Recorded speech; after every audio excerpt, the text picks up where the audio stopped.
ہم سے یحییٰ بن صالح نے بیان کیا، کہا ہم سے فلیح بن سلیمان نے، وہ سعید بن حارث سے، کہا ہم نے جابر بن عبداللہ سے ایک کپڑے میں نماز پڑھنے کے بارے میں پوچھا تو آپ نے فرمایا کہ میں نبی کریم صلی اللہ علیہ وسلم کے ساتھ ایک سفر غزوہ بوات میں گیا، ایک رات میں کسی ضرورت کی وجہ سے آپ کے پاس آیا، میں نے دیکھا کہ آپ صلی اللہ علیہ وسلم نماز میں مشغول ہیں۔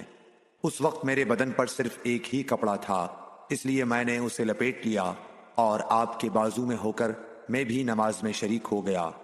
جب آپ نماز سے فارغ ہوئے تو دریافت فرمایا، جابر اس رات کے وقت کیسے آئے؟